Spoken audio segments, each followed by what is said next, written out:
c'est Maître Jean-Marie Silungala, coordonnateur de l'ONG Lisadel, une structure qui fait la promotion et la protection des droits des enfants et des élèves. Cette histoire de la fameuse circulaire signée par le secrétaire général au ministère de l'Éducation, nous au niveau de la Lisadel, nous la désapprouvons totalement et même avec la toute dernière énergie, dans le sens que cette circulaire encourage les enfants, les jeunes filles enceintes de demeurer à l'école ou de continuer avec les études à l'école sans qu'ils soient renvoyés par les responsables des écoles. Au motif que la RDC souscrit aux engagements internationaux en matière des inégalités et en matière de genre. Nous estimons que la RDC n'a pas mal fait en souscrivant à ces engagements internationaux qui militent ou qui luttent contre les inégalités en matière de genre. Mais cependant, au niveau de notre pays, je crois qu'il y a encore beaucoup de petits soucis. Cette circulaire devrait être précédée par la bonne sensibilisation, devrait être accompagnée de mesures sécuritaires quelconques pour ne pas tomber dans les abus. Puisqu'à ce stade ici, la manière dont la circulaire a été seulement publiée, nous estimons pour nous au niveau de la Lisadel que c'est une manière d'encourager les abus sexuels sur nos enfants, c'est une manière d'encourager nos enfants à se méconduire, c'est une manière d'encourager d'autres filles à emboîter les exemples de celles qui sont déjà enceintes. Imaginez-vous, monsieur le journaliste, que dans une école, on se retrouve avec 50 filles ou 30 filles ou même 20 filles enceintes. Chaque fille est en train de vomir ça et là. Chaque fille est en train de vomir dans une salle de classe. Je crois que même la CNES sera indisposée. Même d'autres élèves seront indisposés. Je pense que nous approuvons ça. Et puis, c'est une manière de venir mettre à nu ou mettre en échec la lutte contre les violences sexuelles faites dans les milieux scolaires pour lesquels la Lisadel se bat des années pour lutter. Nous estimons que c'est ce qu'il y a ici encourage les viols des enfants dans les milieux scolaires. Nous estimons que le ministère de l'Éducation peut encore réfléchir autrement comment cela devra être mis en œuvre. Ça doit être accompagné de mesures d'agrément pour ne pas encourager nos enfants à tomber dans les pareils actes. Puisque moi je m'imagine que si déjà on maintient 2 filles grosses ou enceintes dans une salle de classe, c'est-à-dire que nous communiquons à d'autres filles qui ne sont pas enceintes que les actes que vos collègues ont fait ne sont pas de mauvais actes, nous il faut aussi aller les faire. Et imaginez-vous qu'un hasard arrive et que sur 30 filles dans une salle de classe et que 20 sont enceintes et chaque fille est en train de vomir dans son coin. Je crois que c'est une immoralité. Vous êtes en train de faire la propagande. Nous, pour nous, au niveau de la Lisadel, le ministère de l'Éducation devrait revoir sa décision pour une mesure adéquate, soit une décision qui pourrait privilégier plus la moralité que d'encourager l'immoralité. Et c'est comme ça que la RDC a signé, a pris les engagements pour lutter contre ces inégalités ici. Mais la manière de lutter contre ces inégalités ici, ou de lutter contre le freinage des études des jeunes filles, ne devrait pas être le maintien des filles enceintes à l'école. Par contre, ça c'est une proposition que moi, Lisadel, j'ai fait au ministère de l'Éducation. Par contre, la circulaire devrait aller dans ce sens tel que une fille enceinte, l'école devrait suspendre ses études.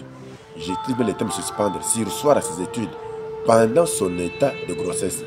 Et on envoie la fille à la maison, aller consulter ses médecins, aller se reposer. Et dès que la fille est enceinte, elle retourne dans son école, continue avec les études. Là, on n'a pas freiné. Mais la maintenir avec l'état de grossesse. Vous savez, monsieur le journaliste, il y a parfois des grossesses, nous sommes les parents, il y a des grossesses qui viennent avec beaucoup de problèmes, beaucoup de complications. Nous profitons de votre micro pour demander à tous les parents de bien veiller à l'encadrement des enfants pendant ces vacances. Ces enfants ont passé beaucoup de jours, beaucoup de mois sur les bancs de l'école.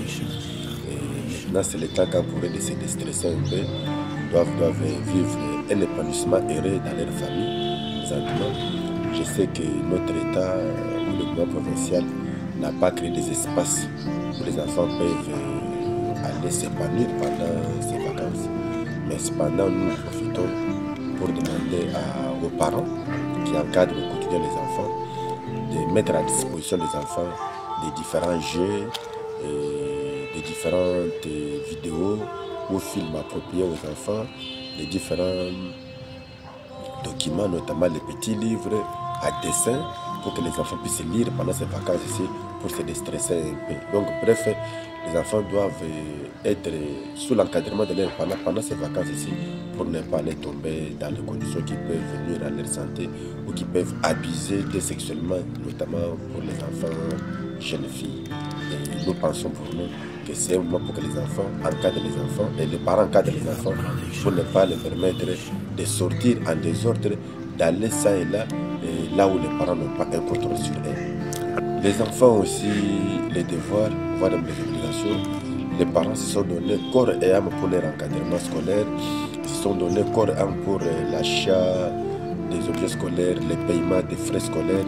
Mais en vacances, je demanderai à mes enfants, à nos enfants, de pouvoir aussi aider les parents, pas à assumer les travaux lourds, parce que les travaux lourds sont interdits pour les enfants, mais des petits devoirs domestiques, notamment nettoyer les assiettes, balayer les salons, balayer la maison, aider peut-être les parents à aller payer une bougie, une boîte d'allumettes au niveau du petit marché, et aller payer quelque chose au niveau du petit marché pour le soir. Donc c'est ça les petits travaux pour lesquels je peux inviter nos enfants à pouvoir s'exercer pendant ces vacances pour aussi venir au secours aussi à leurs parents. Pour aussi ça amène la fatigue. Là vous amène beaucoup de dispositions qui voudraient que la fille soit à la maison dans un repos. Mais à l'école, elle va commencer à dormir. Nous estimons que la meilleure façon de faire, c'est de sursoir aux études d'une fille enceinte. Et après son accouchement, la fille regarde son école, elle poursuit ses études. Voilà la position de la LISADER et surtout la LISADER Cassa Centrale. Par rapport à la décision ou à la circulaire du secrétaire général au ministère de l'Éducation, nous estimons qu'il y a encore un temps de retirer cette circulaire et de la réformuler autrement et de l'accompagner avec les mesures d'encadrement. C'est ça ce que moi je demande au ministère de l'Éducation et aux enfants en vacances de ne pas se promener vaille que vaille, de ne pas emprunter les chemins pendant ces vacances ici, les chemins qui ne sont pas sécurisés. Et aux parents de veiller à l'encadrement des enfants, de veiller à ce que quand l'enfant est sorti, l'enfant est parti où, et là où il est parti, doit faire combien de temps avant qu'il regagne la maison, au lieu que les enfants partent tomber dans les embuscades, et surtout pour les enfants filles qui ne passent pas tomber dans les embuscades, ils peuvent aller croiser les filles qui peuvent, les garçons, ou soit les bureaux ou les hôtels qui peuvent abuser d'elles sexuellement.